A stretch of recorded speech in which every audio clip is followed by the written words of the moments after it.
ಎಲ್ಲರಿಗೂ ನಮಸ್ಕಾರ ಸ್ನೇಹಿತರೆ. RCB ತಂಡಕ್ಕೆ ಎರಡು ದೊಡ್ಡ ಸಂಕಷ್ಟ ಎದುರಾಗಿದೆ.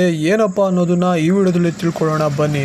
ನೀವಿನ್ನು ನಮ್ಮ ಚಾನಲ್ GSL ಟಾಕ್ಸ್ಗೆ ಸಬ್ಸ್ಕ್ರೈಬ್ ಆಗಿಲ್ಲ ಅಂದರೆ ಈ ಕೂಡಲೇ ಸಬ್ಸ್ಕ್ರೈಬ್ ಆಗಿ. ಮೊದಲನೇ ಒಂದು ದೊಡ್ಡ ಸಂಕಷ್ಟ ಅಂದರೆ ವಿಲ್ ಜಾಕ್ಸ್ ಇಂಗ್ಲೆಂಡ್ನ ಒಂದು ವರ್ಲ್ಡ್ ಕಪ್ ಪ್ರಿಪರೇಷನ್ಸ್ಗೋಸ್ಕರ ಅವರು ಮರಳಿದ್ದಾರೆ.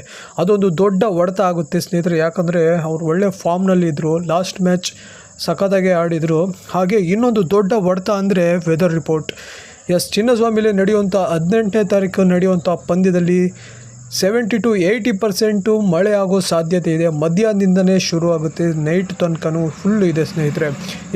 ವರುಣದೇವನಲ್ಲಿ ನಾವು ಕೇಳ್ಕೊಳ್ಳೋದಿಷ್ಟೇ, ಈ ಪಂದ್ಯನ ಯಾವುದೇ ನಿರ್ವಿಘ್ನ ಇಲ್ದೇ ಸೋಲ್ತಾರೋ ಗೆಲ್ತಾರೋ ಗೊತ್ತಿಲ್ಲ, ಬಟ್ ಆದರೆ ಗೆಲುವನ್ನು ನಂಬದಾಗಿಸ್ಬೇಕು ಅಂದರೆ ಅಟ್ಲೀಸ್ಟ್ ಒಂದು ಪ್ರಯತ್ನ ಮಾಡೋಕ್ಕೆ ಅವಕಾಶನಾದರೂ ಕೊಡಬೇಕು.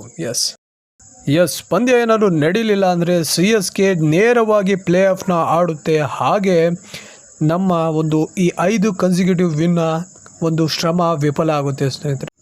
ಹಾಗೆ ಒಂದು ಅಡ್ವಾಂಟೇಜ್ ಏನಪ್ಪ ಅಂದರೆ CSK ಅಲ್ಲಿ ಅದ್ಭುತವಾಗಿ ಬ್ಯಾಟಿಂಗ್ ಮಾಡ್ತಿದ್ದ ಮೋಹಿನ್ ಅಲಿ ಕೂಡ ಇಂಗ್ಲೆಂಡ್ಗೆ ಮರಳಿದ್ದಾರೆ. ಈಗ ನಮ್ಮ ಕಡೆಯಿಂದ ವಿಲ್ ಜಾಕ್ಸ್ ಜಾಗದಲ್ಲಿ ಮ್ಯಾಕ್ಸ್ವೆಲ್ ಖಂಡಿತವಾಗ್ಲೂ ಆಡ್ತಾರೆ. ಈ ಮ್ಯಾಚಲ್ಲಾದರೂ ಒಳ್ಳೆ ಪರ್ಫಾರ್ಮೆನ್ಸ್ ಬರಲಿ ಅಂತ ನಾವೆಲ್ಲ ಆಶಿಸ್ತಾ ಹೋಪ್ ಫಾರ್ ದ ಬೆಸ್ಟ್ ಅಂತ ಹೇಳ್ತಾ ಜೈ RCB. Thank you for watch this video. Thank you so much.